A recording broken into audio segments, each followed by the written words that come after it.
perfect packing snow. Oh! Yeah, she totally just hit me in the mouth with that. I was aiming for the camera.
Trying to get a rope up around this tree.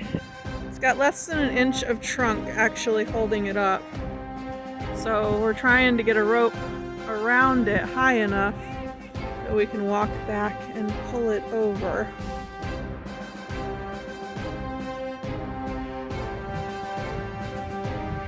Oh, success. So the reason that we're doing it this way is because it's leaning slightly toward the house.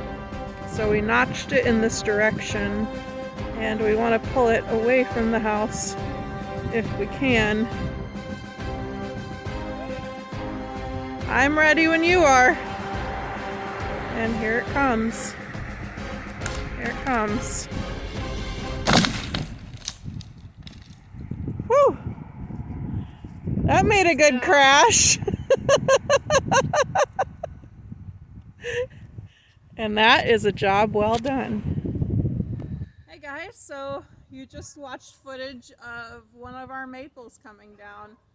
When we moved into the house, we knew that we had some maples that were not in great shape, and over the past couple of years, this one in particular, which is very close to the house, as you can see, was starting to lose some pretty big branches and was obviously dead up in the middle part of the trunk. So it had to come down. It was about 20 foot from the house, and there was a lot of it that was hanging over the house, and the whole top part of it, it was about a 70-foot tree, and probably the top 25-30 foot was completely dead and rotten. And it wasn't little stuff either. I mean, we're talking like stuff this big around. And Jen's been parking her Gladiator right here since we got it, pretty much. And then a week or two ago, about a week ago maybe, she just randomly pulled in, decided to park over on the other side of the front of the house where she used to park with the Journey. And first day after that, I parked my Jeep there because that was right when I got it running. And from there, the next day I came home, I had a bit of a fuel leak I've still got to fix. And so I pulled it around back thinking I might try and drop the tank and work on it, which I haven't yet. But the next morning we woke up and there are two huge limbs laying right where she had been parking the Gladiator. And so that's when we decided this was going to have to become a project sooner than later. Whereas before we'd just been kind of putting it off because it was a little too big. You know, I've got big bucket trucks at work, but we can't use them for personal use. So this was all done by hand, and it was a chore. I didn't want to spend $1,000 to $2,000 to pay someone to come in and cut a tree down. We estimated this tree is at least 50 feet tall when we started. And it's been 2 days of working on it, but this is the last bit and it's down, and we are so thankful that it went pretty uneventful. Nobody got hurt. Never hit the house, and a lot of it was hanging over the house, so we're pretty happy about that. Yes. We didn't even need a rope until the final bit. But you guys just watched, I notched the tree so that it would fall away from the house. And then I came around back and I started cutting. And I notched pretty good. You know, I've heard arborists talk about you want to notch about 1/3 of the tree. I notched closer to 1/2 of the tree in. And actually looking at the stump here right now, it was about 1/2 of the tree. But then I started cutting through the backside, and I'm really happy that I got a couple wedges. I just found some pieces of wedge wood to hammer in behind the chain, the bar. And that was mostly to keep it from coming down and pinching my bar. But what it did was, I think it saved our house, because this thing was about a perfect balance. It was like straight up. I was kind of relying on the notch to do the work, but the wind is actually going that way, opposite direction, almost perfectly the opposite direction of where we wanted to go. And which is frustrating when you're trying to bring a tree down not on your house. Yes. And so as I was cutting, my bar was just a little bit too short, so I had to go from both sides. You saw that in the video. But as I was cutting, I started seeing the sawdust, instead of coming out at the chainsaw, it was coming out of the notch, and I realized I'd cut straight through. And then I started looking, and there was only about a short stretch of wood left on both sides. I'd cut straight through in the middle, and that short notch of wood was less than 1 inch thick. So there was just a tiny, tiny bit of wood holding this thing. It was perfectly balanced. That's when I decided I was done cutting, because I didn't know which way it was going.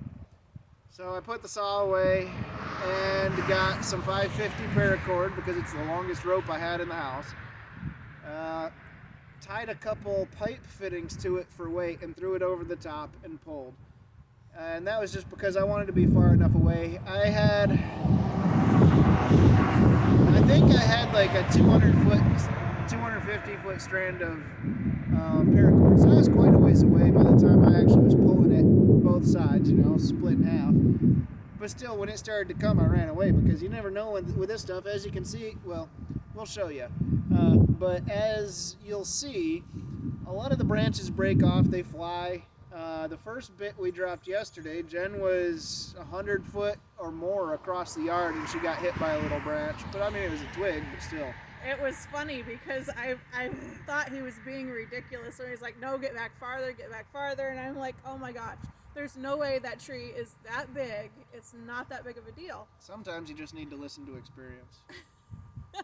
But I stood there as that branch was coming down, and I watched this one little branch come flying at me, and just in slow motion coming at me.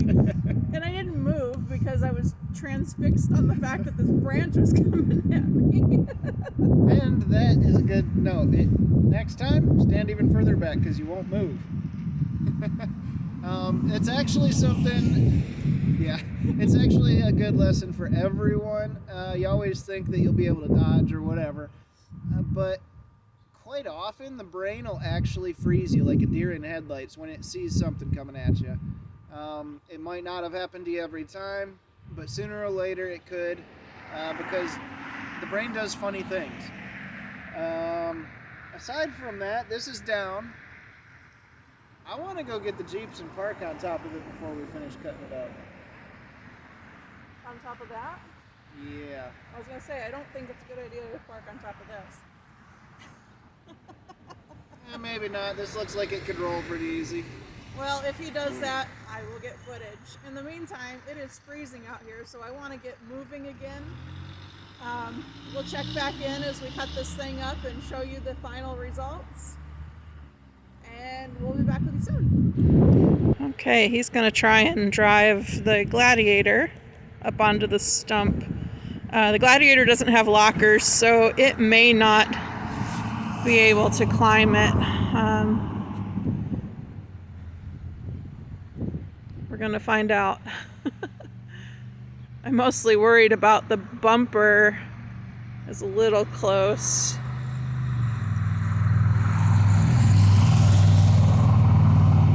Oh, it's moving up. It's climbing.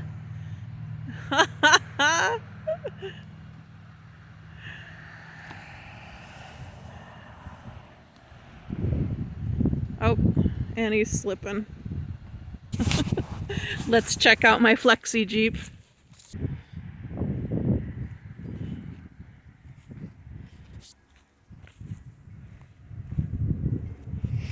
So this tire was spinning. It's almost off the ground. It is off the ground. Oh, is it? Yeah. Yep, it sure is. I can't go any further. At this point, we're where we are. I'm going to try and get mine and get it up there. Okay. Whatever you do, don't hit my truck.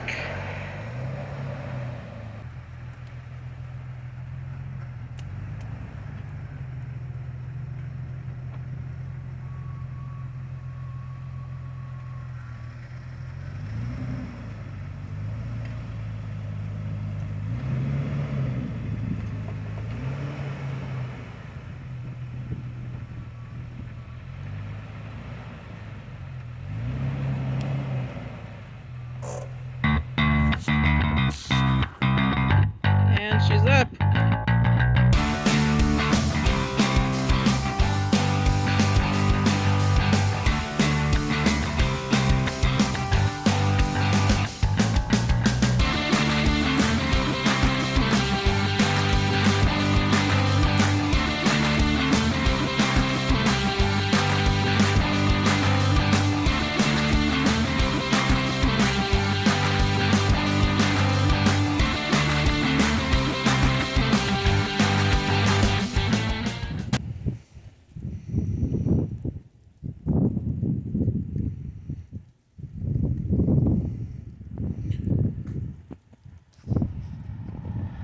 So, as you can see, the tree is gone. We've still got some cleanup to do.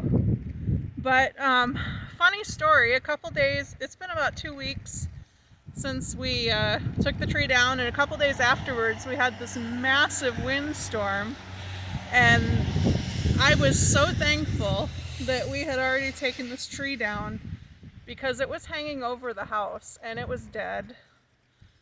And that could have been a huge expense that we really didn't need. Yeah, as it was, I spent most of that day working in town on getting the power back on because it was a massive storm. Yeah. And to put that in perspective, usually when storms roll through, our town is built like a rock and we don't have many problems, but that day we did.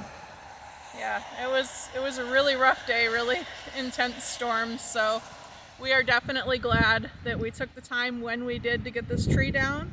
And we're also thankful that our friend Greg, that you've met in another of our videos, came yesterday and picked up the tree and got it home before all this snow happened, because this would have made it a little difficult.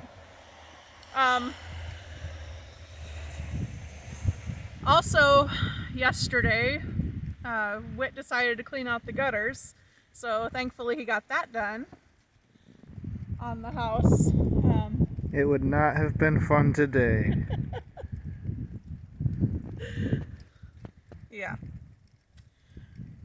Bump.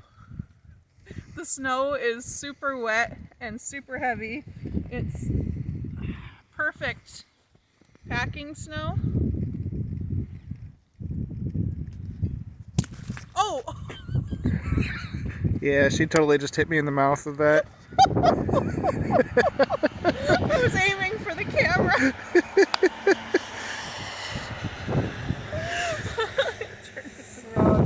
To be honest, I encouraged that. I nodded at her like, yeah, do it, do it, do it. I didn't even expect she'd throw it right at my teeth. I wasn't gonna throw it at all, but since he asked. I guess at that, this morning I woke up to snow out here. It was unexpected. It was supposed to be like sleet today. I woke up to snow and the kid and me came out and I took the Jeeps out for some fun glamour shots. So we're going to leave you with those today to close this video out. Trees down, house is safe.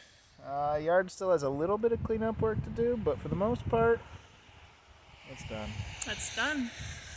All right, guys, we'll catch you next time. Make sure to like and subscribe because we have more great content coming, or at least, I don't know, in our opinion, it's pretty great.